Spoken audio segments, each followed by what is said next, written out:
Folks, as Vice President Kamala Harris finishing her rally there in Flint, Michigan earlier today, she was in Detroit. Michigan is crucial to the blue wall for Democrats. Michigan, Wisconsin, and Pennsylvania, those are what they consider to be must-win states. Of course, they also are leading narrow leads in Nevada and Arizona. Nevada looking a little bit better than Arizona. And then, of course, you have the battleground states of North Carolina as well as Georgia. But these three are absolutely crucial for the prospects of Democrats winning. Keep in mind, Hillary Clinton lost that blue wall in 2016, and that's how she lost to Donald Trump. I want to go to my panel right now. Michael Imhotep hosts the African History Network show out of Detroit. Also, Kelly Bethea, communication strategist out of D.C., Matt Manning, civil rights attorney out of Corpus Christi. All right, let's start. Michael, I'll start with you. Again, Michigan, vital. The vice president is going to be meeting with some Arab American leaders. Obviously, that has been a huge issue, what's happening between Israel and happening in Gaza. And that's also one of the reasons why this race is so close. Muslims are a significant voting bloc in the state of Michigan. But also, black turnout has to be crucial. You saw Magic Johnson, also a UAW leader there, both of them introducing her. And Magic Johnson specifically spoke about the importance of black men supporting Vice President Kamala Harris and Minnesota Governor Tim Walz. Yeah, Roland, you know, it's a number of things going on. This is fantastic what's taking place. She was in Detroit as well as Flint, Michigan today. Michigan is crucial. You mentioned 2016. Donald Trump won Michigan by 10,704 votes, 0.2 of a percentage point.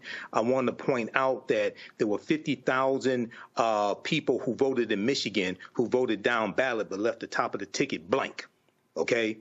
Donald Trump won Michigan by 10,704 votes. So I know you have some people who are disaffected and saying they're going to vote down ballot. That's one of the ways that Trump won in 2016.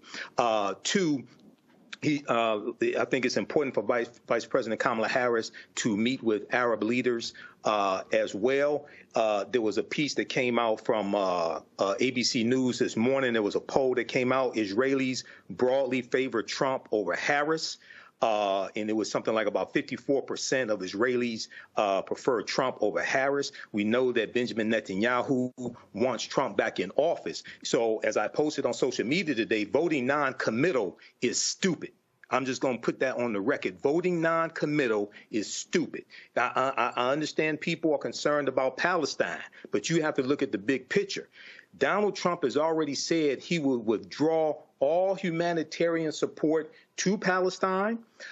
He will let Benjamin Netanyahu do whatever he wants. And keep in mind, when he was president before, he imposed a Muslim ban on Muslims coming from 7 countries, which also increased anti-Muslim sentiment here in America. Okay, so Donald Trump has to be defeated. African-American men also have to be micro-targeted. So, yes, she is behind with white men who are college uneducated, as they talked about this morning on MSNBC. I think it's good that Bruce Springsteen put his endorsement in the video he did. But don't forget about African-American men, because recent polls are showing about 25 or 26% of African-American men under the age of 50 are saying they're voting for Donald Trump. So yeah, but 32 more days. But here's the deal with that, Matt. I mean, the reality is when you look at that, a lot at NAACP poll, a lot of those folks didn't even vote in 2016 and 2020. So obviously that is a concern. I understand. As we say. Today is Friday, October 4th, 2024. Coming up on Roland Martin Unfiltered, streaming live on the Black Star Network. Vice President Kamala Harris is in Flint, Michigan, as we speak. There's a lot we're going to cover, including the jobs report. But right now, Hall of Famer Irvin Magic Johnson is introducing her. Let's go live to Flint, Michigan. Oh, that's number one.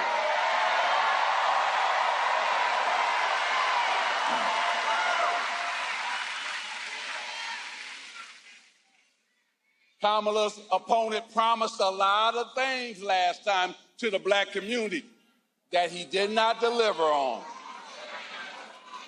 And we got to make sure we help black men understand that. So that's why I'm here, to make sure I help black men understand. First, get out and vote, and then vote for the next president of the United States, Kamala Harris.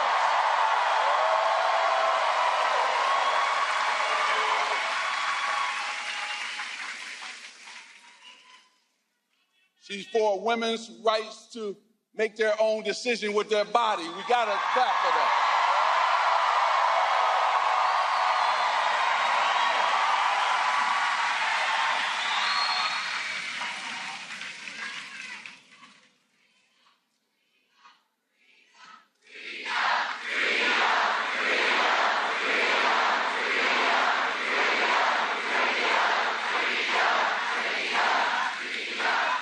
Now, I'm about to bring her out because you came to hear her. You had some great speakers here.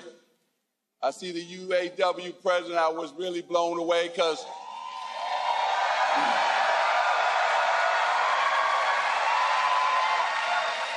not only did my father work there, my brother Larry, my brother Michael, his wife Ronnie. I got now nieces and nephews who belong to the union, so thank you for what you're doing.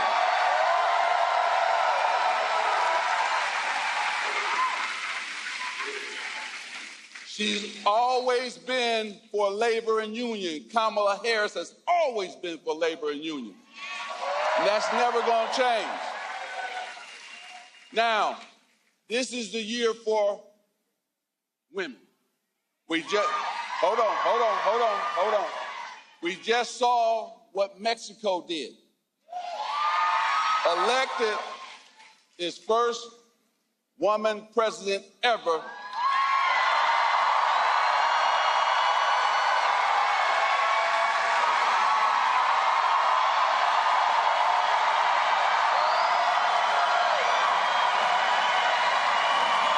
So you know where I'm going with this. Let's make sure we, here in the United States, elect our first woman president in Kamala Harris.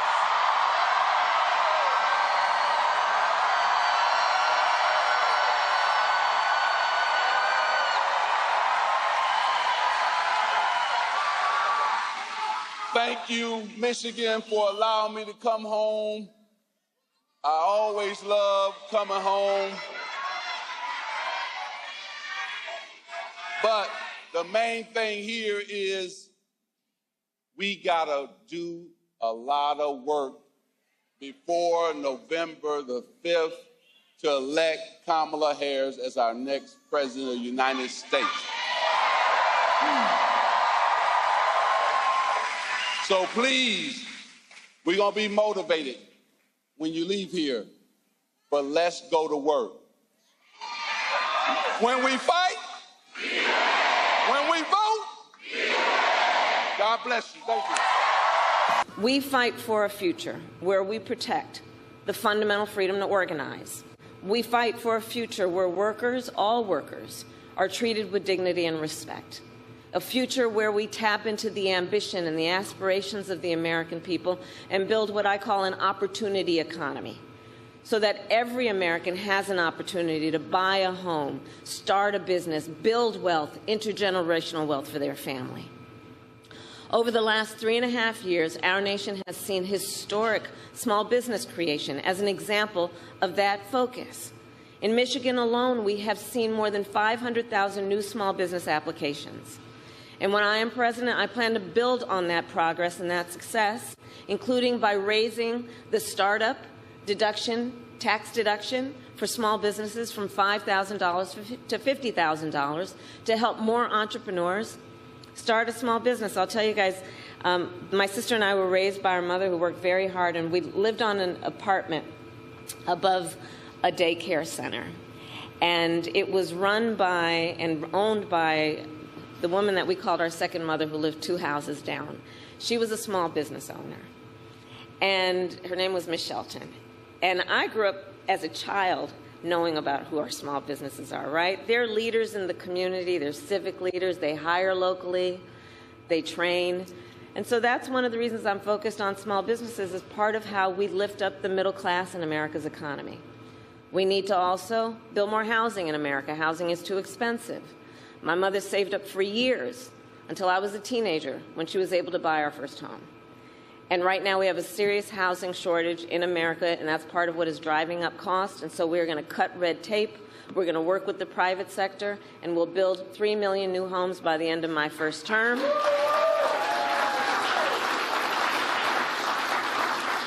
Including providing first-time home buyers with a $25,000 down payment assistance so they can just get their foot literally in the door to be able to invest in the American dream, which not everyone has access to these days.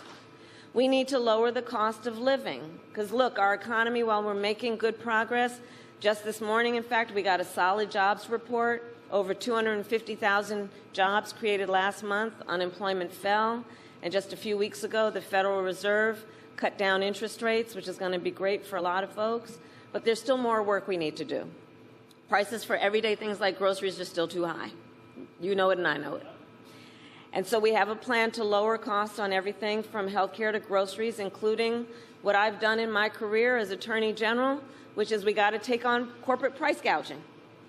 We got to take on what we need to do to understand that if you want to grow the middle class, we need more middle-class tax cuts. And the tax cut that is part of my plan will give a tax cut to 100 million Americans. We need to expand child tax credit, and I will do that to expand it to $6,000 so that for the first year of a child's life, their parents have the resources that they need to be able to buy a crib or a car seat. And in that very critical stage of their child's development, just be able to do more than get by, but be able to get ahead. And I say all this to say, I will always put the middle class and working families first. I come from the middle class, and I will never forget where I come from. I will never forget where I come from.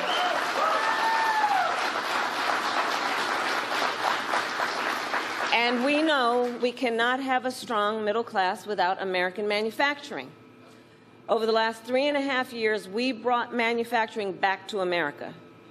We created 730,000 manufacturing jobs and announced the opening of more than 20 new auto plants in the United States. And we did it by investing in American industry and American workers. And I want to make sure that America, not China, wins the competition for the 21st century.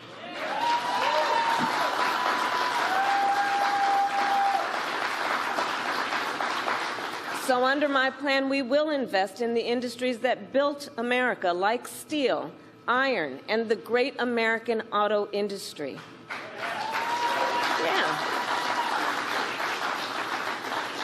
So we can ensure that the next generation of breakthroughs, from advanced batteries to electric vehicles, are not only invented but built right here in America by American union workers. Oh, shit. Hold on. Yeah, that's actually, apologies, that was a UAW worker who was speaking earlier. We did get a chance to speak with Quentin Folks, who is the deputy campaign manager. We will, of course, show that to you. But right now, though, while he is introducing Vice President Kamala Harris, I want to show you this ad that the Lincoln Project put out working with actor Wendell Pierce. Really, really strong ad. So let's go ahead, guys, if y'all can set that up, and let's roll it. The story of being black in America is filled with never-ending chapters of challenge. Driving while black, banking while black, parenting while black. But what about voting while black? They always tell you this election will be different, and it rarely is. So many promises made. Promises of economic justice and social equity that never quite make it to your pocket or your porch. But this election, there really is only one choice. This time, she is the choice. Now I know, you're thinking I've never voted for a woman and I'm not going to start now. Ask yourself, why not? And maybe you'll find it's not about her. It's about you. What you want for your family, for your future. Because if you vote for what you want, the choice becomes clear. It's Kamala.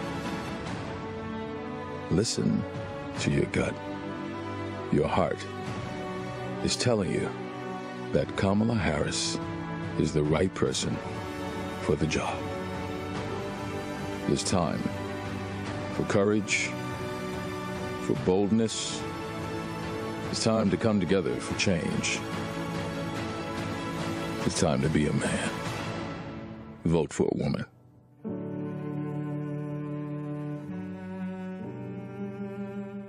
That, of course, is the second ad that Lincoln Project has put out specifically targeting men.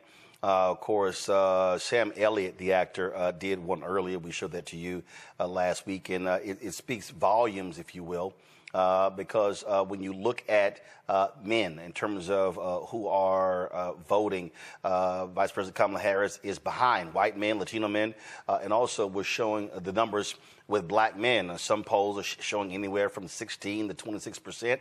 We've had Chris Toller with the Black Voter Project saying he thinks that number is way too high. But the campaign recognizes it is an issue that they actually have to deal with. And so, you know, we were talking to Chris just the other day, and one of the things we were talking about is that historically what the numbers actually show when it comes to black men voting in these various elections. And it also goes to show you what these numbers look like in terms of historically.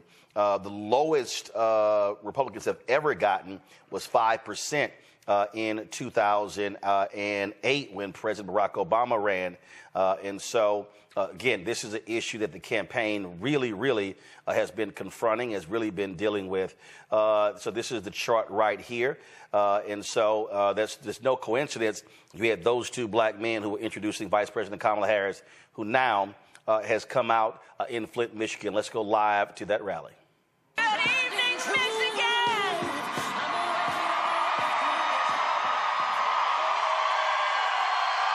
Hey!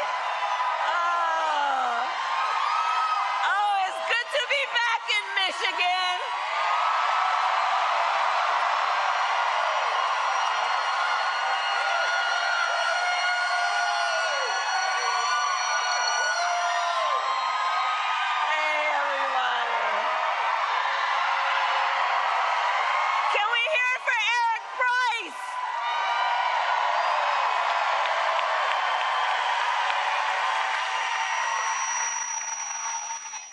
Oh, it's good to be back in Michigan. Thank you all so very much. Thank you. Thank you so very much. And Eric Price, thank you for your leadership of UAW 651 and all the work that you do. And I want to thank all the leaders who are here. We got thousands of leaders who are here. And I thank you. Including all our friends in labor, Sean Fain, April Barrett, all of the incredible elected leaders, starting with the Governor Whitmer, who is amazing, and is my friend, my dear friend, Mayor Neely, Senator Stabenow, Senator Peters, Representative Slotkin, who we will elect to the United States Senate.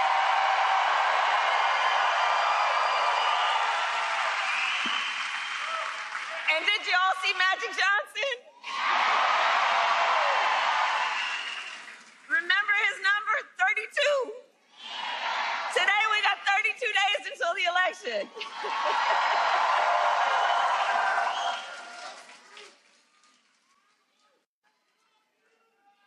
So 32 days. 32 days.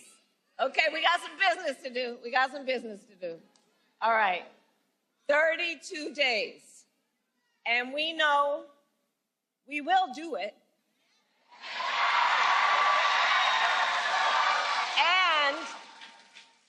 And this is going to be a very tight race until the very end.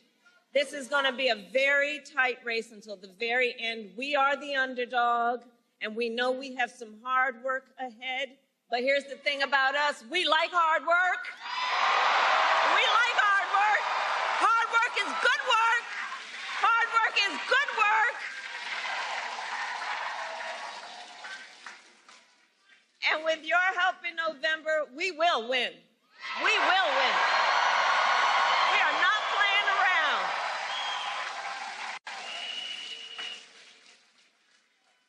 So listen, we know this election is about two very different visions for our nation. One focused on the past, and ours, which is focused on the future.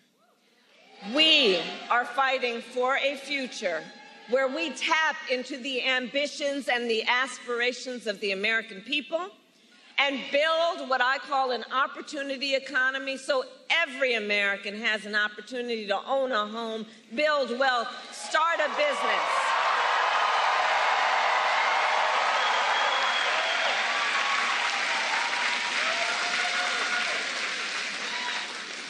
And I'm going to speak about do we have small business owners in the house right now? Right? Okay, so on the economy, I'm just going to spend a minute on small businesses. Because let me tell you, so growing up, our mother often worked very long hours. And so my sister Maya and I, we would go over to Miss Shelton's house.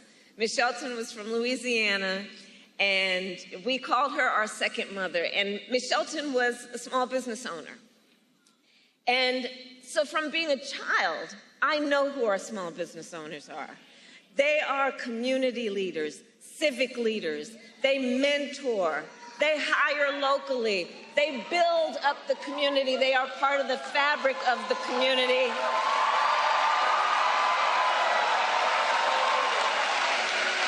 And small business owners are the backbone of America's economy.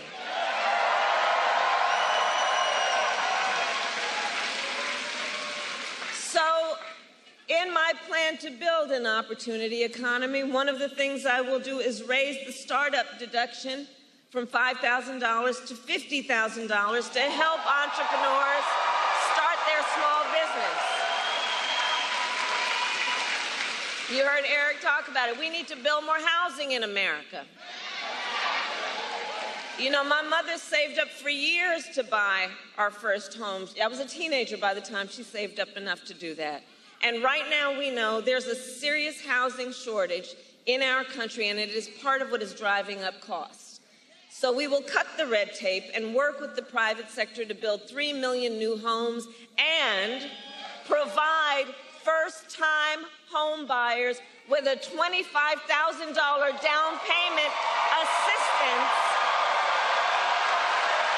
so you can just literally get your foot in the door and you'll handle the rest. We need to lower the cost of living. Look, our economy is making good progress. Just this morning, we got a solid jobs report, right?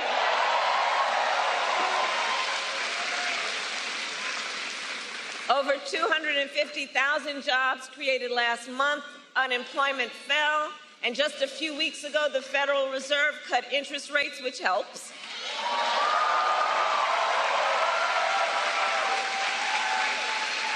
But there's still more we need to do. Prices for everyday things like groceries are still too high. You know it and I know it. And I have a plan on lowering costs on everything from health care to groceries, including taking on corporate price gouging.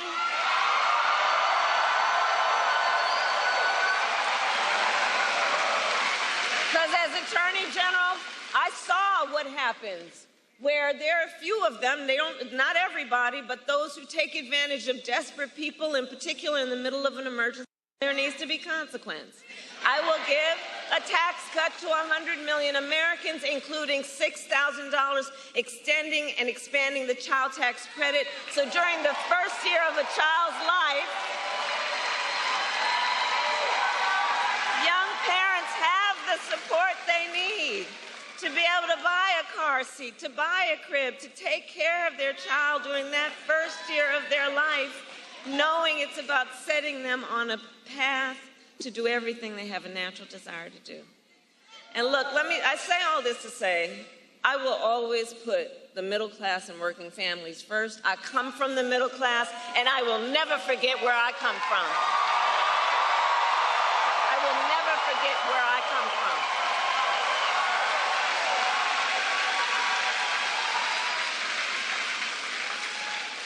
And we know we cannot have a strong middle class without American manufacturing. So over the last 3.5 years, we have brought manufacturing back to America, creating 730,000 manufacturing jobs. We announced the opening of more than 20 new auto plants in the United States.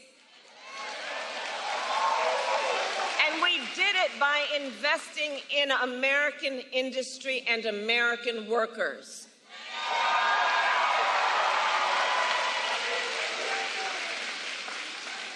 And I will make sure that America, not China, wins the competition for the 21st century.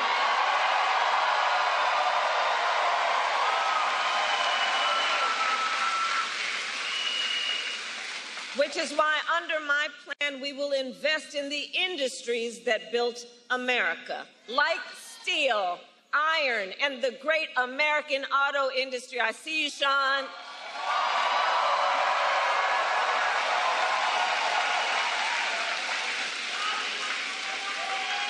And we will ensure that the next generation of breakthroughs, from advanced batteries to electric vehicles, are not only invented but built right here in America by American union workers.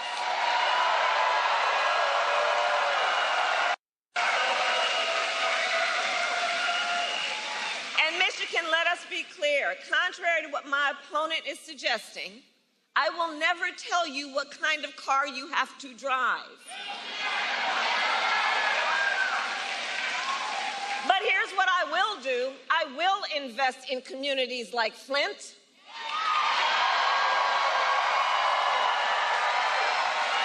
Flint, which helped build the auto industry and the UAW. We will retool existing factories, hire local, work with unions to create good-paying jobs, including jobs that do not require a college degree.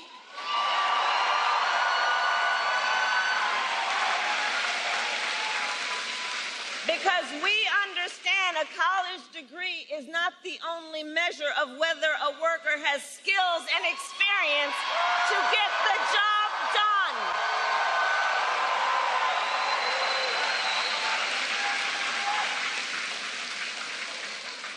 In fact, part of my plan is to outline all of the federal jobs that should not require a college degree and make that clear. And when I'm elected, I'm going to challenge the private sector to take on the same approach.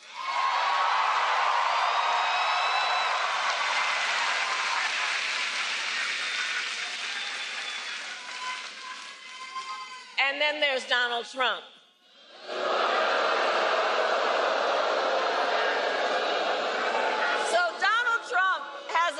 Different approach. So Donald Trump makes big promises, and he always fails to deliver. He said he was the only one who could bring back America's manufacturing jobs. Remember that?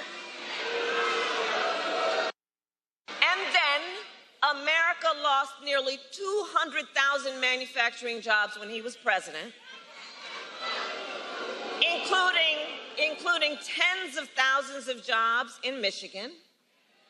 And those losses started before the pandemic, making Donald Trump one of the biggest losers of manufacturing jobs in American history.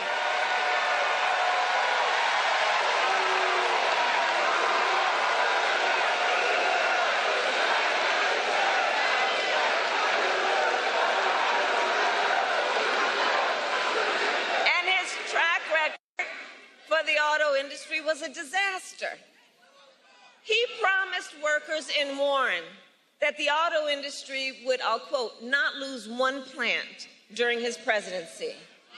And then American automakers announced the closure of 6 auto plants when he was president. We need a medic over here. We need a medic over here. Right here.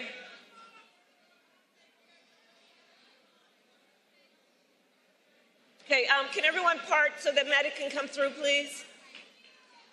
Let's let the medic through.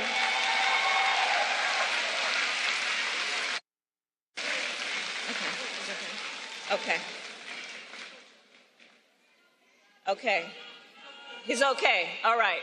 We're good. We got each other. Good. Good. Good.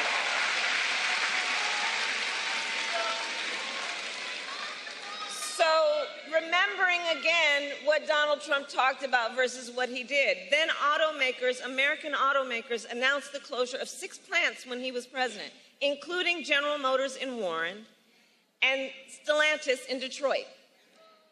Thousands of Michigan auto workers lost their jobs. And when it came to building the cars of the future, Donald Trump sat on the sidelines and let China dominate. And then he talks down to American workers, saying we can't compete with Chinese workers.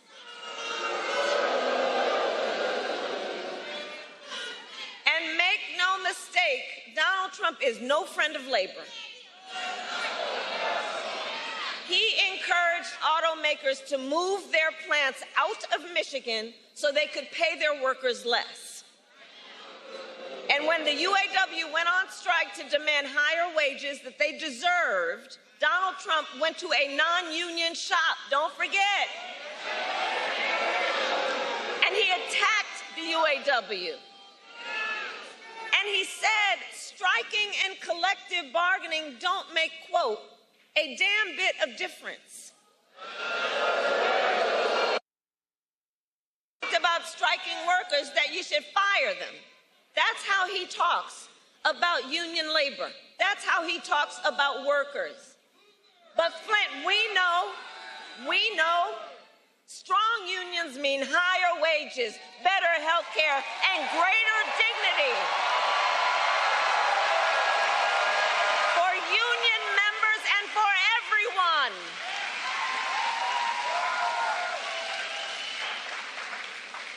And on top of all of that, Donald Trump signed a $2 trillion tax cut that mostly went to the wealthy and big corporations, not to working people.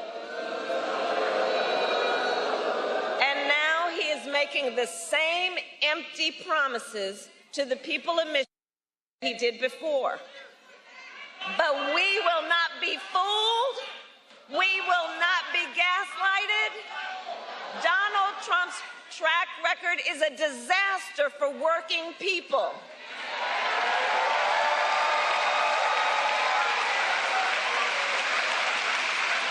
And if he wins again, it will be more of the same. Check this out. 2 days ago, his running mate, how about that Tim Walz, by the way?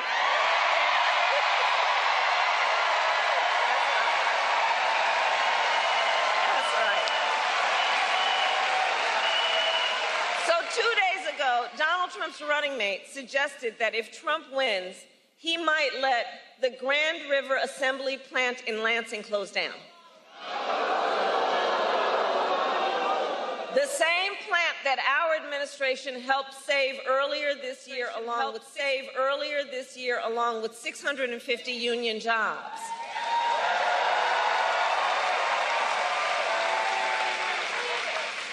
Michigan, we together fought hard for those jobs, and you deserve a president who won't put them at risk.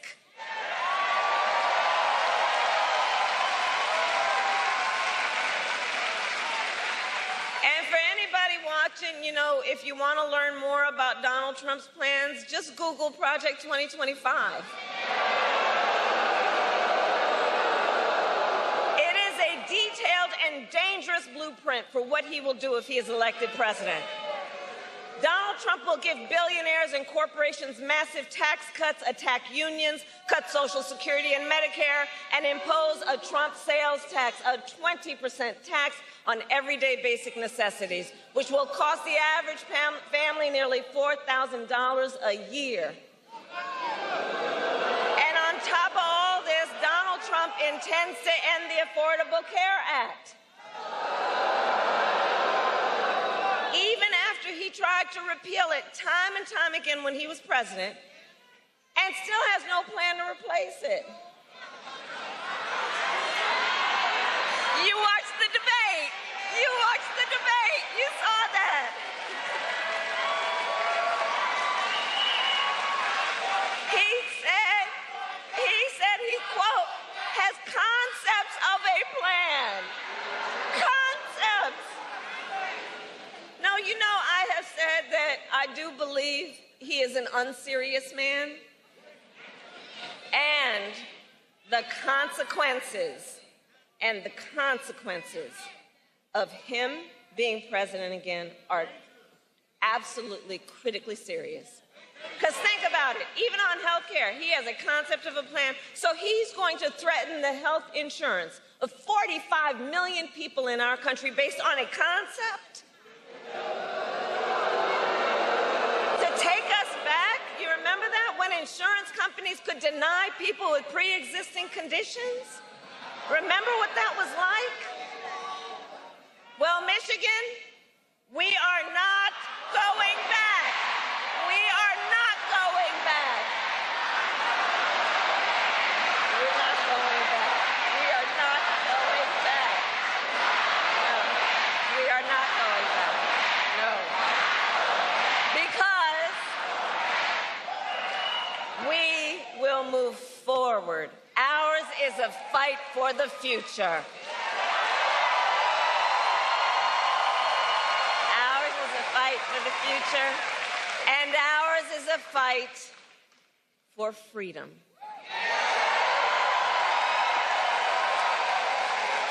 Like the fundamental freedom of a woman to make decisions about her own body and not have her government tell her what to do.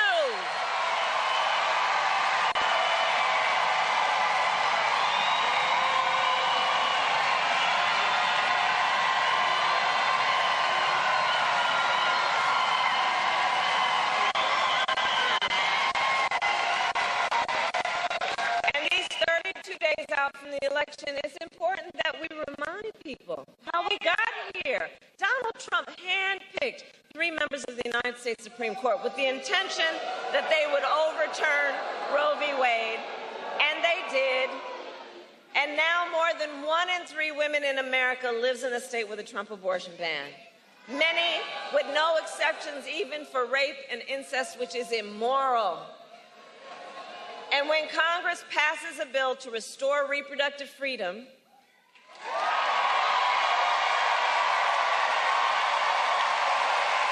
as President of the United States, I will proudly sign it into law. Proudly.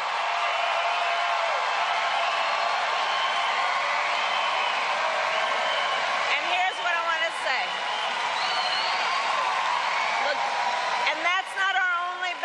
Across our nation, we are witnessing a full-on assault on other hard-fought, hard-won freedoms and rights, like the freedom to vote, the freedom to be safe from gun violence, the freedom to join a union, the freedom to love who you love openly and with pride, and the freedom to breathe clean air and drink clean water. Flint, you know all too well, Flint, that clean water should be a right for everyone, not just for the people who can afford it. And as president, I will continue to work with communities like Flint to ensure you not only have clean water, but the opportunity to recover economically and thrive.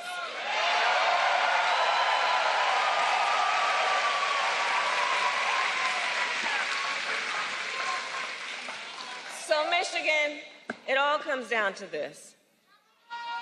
We are all here together because we know what is at stake, and we love our country. We love country. We love our country.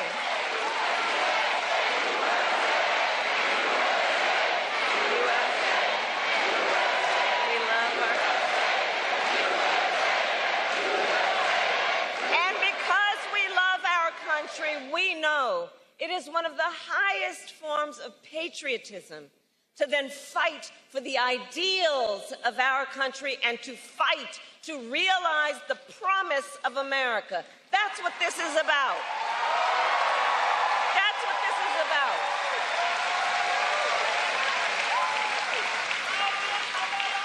So, Election Day is in 32 days, and already nearly 2 million ballots are in the hands of Michigan voters alone.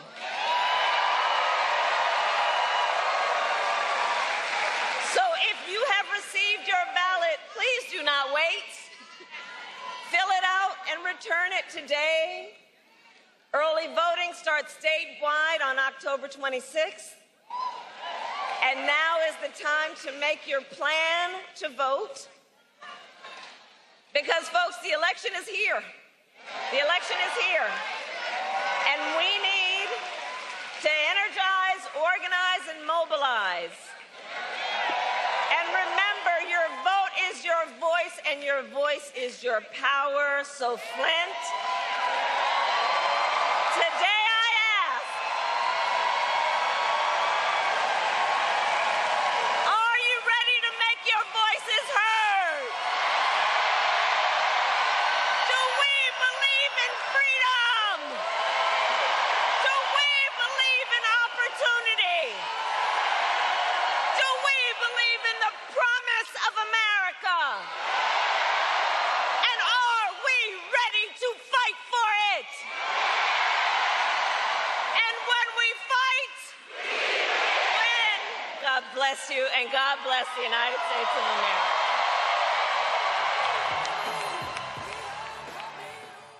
Folks, that's Vice President Kamala Harris finishing her rally there in Flint, Michigan earlier today. She was in Detroit. Michigan is crucial to the blue wall for Democrats. Michigan, Wisconsin, and Pennsylvania, those are what they consider to be must-win states. Of course, they also are leading narrow leads in Nevada and Arizona. Nevada looking a little bit better than Arizona. And then, of course, you have the battleground states of North Carolina as well as Georgia. But these three are absolutely crucial for the prospects of Democrats winning. Keep in mind, Hillary Clinton lost that blue wall in 2016, and that's how she lost to Donald Trump. I want to go to my panel right now. Michael Imhotep hosts the African History Network show out of Detroit. Also, Kelly Bethea, communication strategist out of D.C. Matt Manning, civil rights attorney out of Corpus Christi. All right, let's start. Michael, I'll start with you. Again, Michigan, vital. The vice president is going to be meeting with some Arab American leaders. Obviously, that has been a huge issue, what's happening between Israel and happening in Gaza. And that's also one of the reasons why this race is so close. Muslims are a significant voting bloc in the state of Michigan. But also, black turnout has to be crucial. You saw Magic Johnson, also a UAW leader there, both of them introducing her. And Magic Johnson specifically spoke about the importance of black men supporting Vice President Kamala Harris and Minnesota Governor Tim Walz. Yeah, Roland, you know, it's a number of things going on. This is fantastic what's taking place. She was in Detroit as well as Flint, Michigan today. Michigan is crucial. You mentioned 2016. Donald Trump won Michigan by 10,704 votes, 0.2 of a percentage point.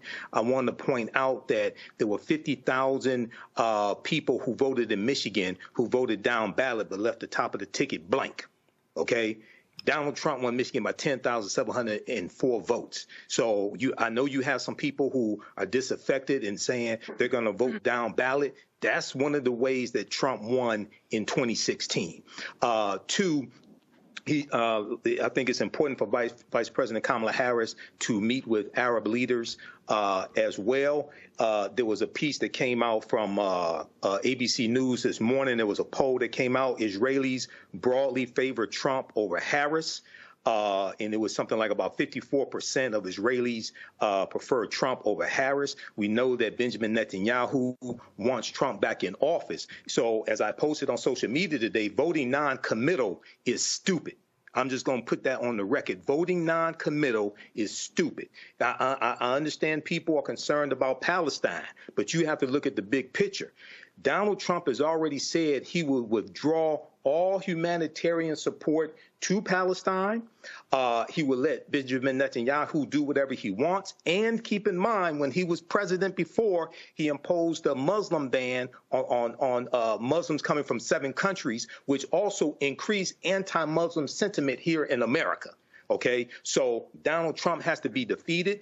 African-American men also have to be micro-targeted. So, yes, she is behind with white men who are college uneducated, as they talked about this morning on MSNBC. I think it's good that Bruce Springsteen put his endorsement in the video he did. But don't forget about African-American men, because recent polls are showing about 25 or 26% of African-American men under the age of 50 are saying they're voting for Donald Trump. So yeah, but 32 more days. But here's the deal with that, Matt. I mean, the reality is when you look at that, a lot at NAACP poll, a lot of those folks didn't even vote in 2016 and 2020. So obviously that is a concern. I understand. As we said, Matt, we had Christopher Toller on the show the other day, and we talked about the numbers, and he showed the data from 1970 to present day in terms of black men voting. Of course, the highest was 72 with 23%. Then, of course, it was 18%, 13 in 2016. Go to my iPad. It was 13 in 2016, 19 in 2020. But again, the key is not just black men. Again, that you've been seeing the increasing numbers even when it comes to young black women. And so it's been a steady trajectory up. That's really what their focus is. So they want to close strong in the last 32 days.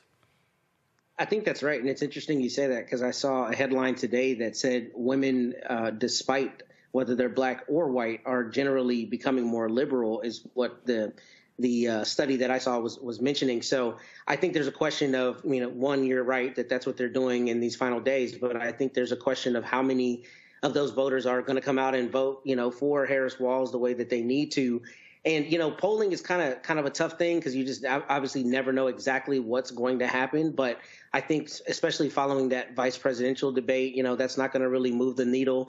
I think it's one, people need to get out there and vote, number one. But number two, I think the Harris Walls campaign needs to do what they've done thus far, which is talk about numbers and talk about, I don't remember the name of the types of issues, but I guess kitchen table issues, where they're talking about economics and what kind of credit they're going to give you for this, what kind of credit they're going to give you for that, because that is what I think will get people out to vote, number one.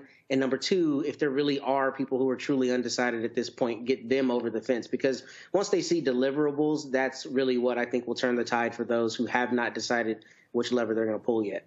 Kelly, again, right now, at the end of the day, it's turnout. And that really is reaching as many people as possible. And it's really what the focus is in the last month. You don't have the time to be explaining various policies. It's all about reaching those folks, because voting has already started. Not only has voting already started, but as far as Election Day itself, we are literally a month and a day away from Election Day. So time truly is of the essence. But to Matt's point about the study coming out saying that women and other marginalized groups are becoming more liberal, especially regarding polling, there's a reason for that. It's not like we are just saying, oh, I don't want to be a Republican anymore, I just decided to be a Democrat. No, our freedoms are literally at risk here. Our humanity in this country being recognized is at risk here. It is on trial here literally every day in somebody's jurisdiction. And we are trying to align ourselves with a party, with an ideology that prevents that.